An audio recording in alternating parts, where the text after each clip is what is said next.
Amen at purihin po ang ating Panginoon sa umagang ito. Maraming po salamat sa ating Panginoon for this is the day that the Lord has made. And I will rejoice and be glad in it. Welcome po sa devotions po natin sa House of Worship. We are in the topic po of Follow Me, number 32 na po tayo. At dito po sa araw po ito, makikita po natin kung paano po tayo, ang buhay po ng ating Panginoon, at ang buhay niya, ang pag-ibig po niya. Tingnan po natin sa mga scriptures. Ang magbabasahin ko po ito sa John chapter 10, verse 11, and verses 14 and 15. Samahan po ninyo ako. I am the good shepherd. The good shepherd gave his life for the sheep. Sa verse 14 po, I am the good shepherd, and I know my sheep, and I am known by my own. As the Father knows me, even so I know the Father, and I lay down my life for the sheep. Kung titignan po natin ito, yung pong napag-aralan po natin, that we have come to know that the shepherd po, all his days po, sa araw po, is continually being with the sheep. At he'll going to lead them to still waters. He'll going to lead them to green pastures po. He'll going to protect them.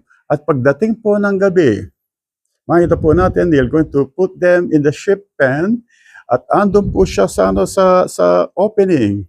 Siya po mismong door that no one can come in, is continually protecting the sheep. Kung makita po natin, the whole life, ito po, the whole life of the shepherd is dedicated po sa mga sheep. At kung titingnan po natin dito, the Lord Jesus Christ has confirmed that I am the good shepherd. The good shepherd gave his life for the sheep. Kung makita po natin, it is also a Sabbath po, last Friday preaching po, makita po natin dito that the life of the Lord Jesus Christ is dedicated to us. Kung makita po natin, the Lord Jesus Christ will going to tell you, you are my life. Amen, yung pong buhay po ng ating pong Panginoon ay para po sa atin. Amen, yung the whole day po of the shepherd, the whole night po of the shepherd is for the sheep. It means say po, the whole life of our Lord Jesus Christ, He has given to the sheep. At makita po natin, the Lord Jesus Christ is telling us right now, ito po yung sasabihin po ng ating Panginoon, you are my life. The very life of the Lord Jesus Christ had been given to each and everyone. He's going to protect you. He's going to provide for all your needs. He's going to take care that you are always in good health. Ito po yung gusto sabihin po ng ating Panginoon, that side po ng ating Panginoon, that you are, that the Lord Jesus Christ gave His life for the sheep. At makita po natin, the Lord Jesus Christ now is telling us that you are my life. It means say po, ang buhay po ng ating Panginoon, nakatuon po sa bawat isa sa atin. Gusto ko pong idagdag po itong sa verse 14, I am the good shepherd and I know my sheep, and I am known by mine own. As the Father knows me, even so, I know the Father, and I lay down my life for the sheep.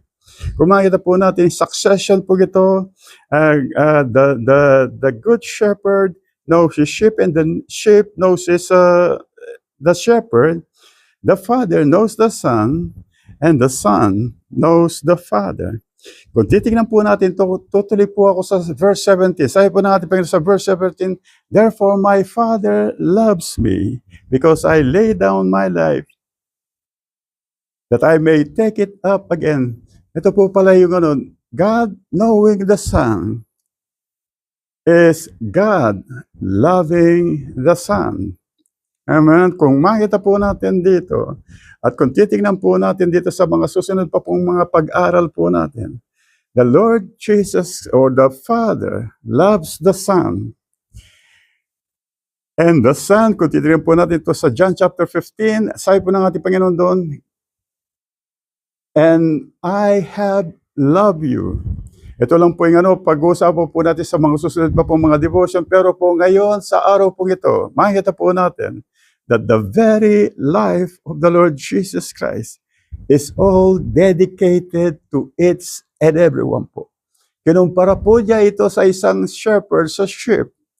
The whole life of the shepherd is for the sheep po. Ngayon po, God is telling us, the Lord Jesus Christ is telling us, the whole life of the Lord Jesus Christ is for you. He is telling each and everyone, you are my life. Ito po yung sasabihin po ng ating Panginoon sa bawat isa sa atin.